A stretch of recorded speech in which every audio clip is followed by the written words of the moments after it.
Hello বন্ধুরা, আজকে আমি আমার মায়ের হাতের একটা দুর্দান্ত মুখরোচক মোরলা মাছের রেসিপি নিয়ে এসেছি, যেটা খেতে যেমন সুস্বাদু বানানো তেমনিই সোজা। চলুন তাহলে রেসিপিটা শুরু করা যাক। আমি এখানে হাফ কেজি সামুদ্রিক মোরলা মাছ নিয়েছি। মাছটাকে ভালো করে কেটে পরিষ্কার করে নিয়েছি। এখন একটু নুন আর হলুদ মাখিয়ে নেব।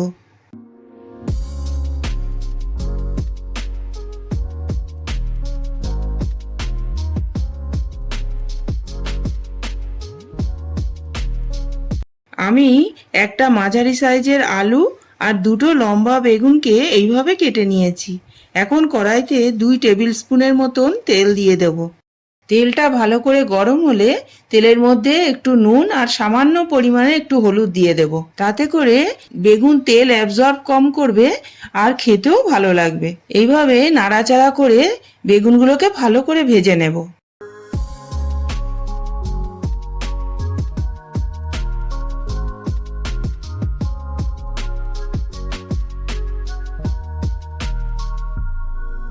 দেখুন বেগুনগুলো ভালো করে ভাজা হয়ে গেছে। এখন বেগুনগুলোকে তুলে সাইডে রেখে দেব।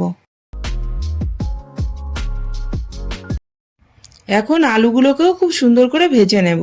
এরকম মাছের মধ্যে যখন আমরা কোনো সবজি দিই, সবজিগুলোকে একটু এরকম ভেজে নিলে তার টেস্ট দ্বিগুণ হয়ে যায়। দেখুন আলুটাও ভাজা হয়ে গেছে। এখন আলুটাকেও তুলে সাইডে রেখে দেব।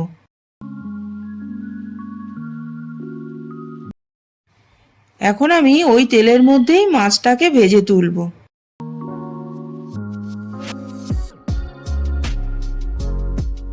মাছটাকে এপিট উপিট করে হালকা কড়া করে ভেজে তুলতে হবে।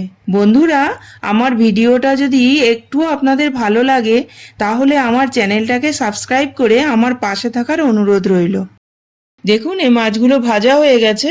এগুলোকে আমি তুলে নিয়েছি। এরকমভাবে আমি সমস্ত মাছগুলোকে ভেজে নেব। কড়াইতে আমি আরও একটু তেল দিয়ে দিলাম। এবারে হাফ চামচ মতন একটু কালো জিরে সোমবারে দিয়ে দেব।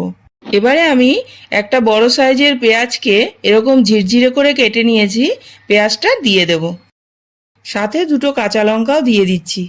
ঝালটা আপনারা আপনাদের স্বাদ অনুসারে দেবেন।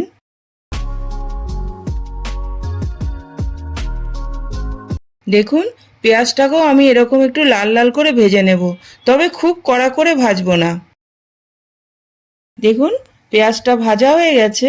এখন 1 টেবিল স্পুনের মতন আদা রসুনের বাটাটা দিয়ে দেব। এবারে যতক্ষণ আদা রসুনের যে কাঁচা গন্ধটা না ওটা না যায় ততক্ষণ পর্যন্ত একটু কষিয়ে নেব। এখন 1 চা চামচ লঙ্কা পাউডার দিয়ে দিচ্ছি, হাফ চামচ হলুদ পাউডার আর 1 চামচ মতো নুন। নুনটা আপনারা আপনাদের স্বাদ অনুযায়ী দেবেন। এবারে আবারও একটু কষিয়ে নেব। আপনারা চাইলে এখানে যদি টমেটো পছন্দ করেন তো এই সময় টমেটো দিয়ে দিতে পারেন। আমি এই রেসিপিতে টমেটো ইউজ করিনি। দেখুন মশলাটা ভালো করে কষানো হয়ে গেছে। এখন আমি জল ঢেলে দেব, তবে জলটা বেশি পরিমাণে দেব না, কেন কি এটা মোরলা মাছের ঝাল রান্না হচ্ছে। বেশ একটু মাখা মাখাই ভালো হবে। দেখুন ঝোলটা বেশ টকবক করে ফুটে উঠেছে। এখন আমি এর মধ্যে সবজিগুলো যে ভেজে রেখেছিলাম না ওইগুলোকে দিয়ে দেব। আলু দিয়ে দিলাম, বেগুনটাও দিয়ে দিলাম, একসাথে মাছটাও দিয়ে দেব, কেন কি আমার সবজিগুলো অলরেডি সব সিদ্ধ হয়ে গেছে। এখন দিয়ে একসাথে একটু 2 মিনিটের মতন বেশ নাড়াচাড়া করে রান্না করে নেব। ঢাকনাটা দিয়ে ঢেকে দেব। দেখুন দারুণ রান্না হয়েছে, খুব সুন্দর গন্ধ বেরোচ্ছে। এবারে একটু ধনেপাতা ওপর থেকে দিয়ে দেব। ধনেপাতাটা অবশ্যই আপনারা দেবেন, কেন কি এটায় ধনেপাতার টেস্ট দারুণ লাগে। মোরলা মাছের এই রেসিপিটা আপনারা অবশ্যই বাড়িতে একবার চেষ্টা করবেন। আশা করি আপনাদেরও খুব পছন্দ আসবে। এমনিতে তো আমার ভীষণ প্রিয়। তবে আজকে এই অবধি, আবার দেখা হবে একটা নতুন ভিডিওর সাথে।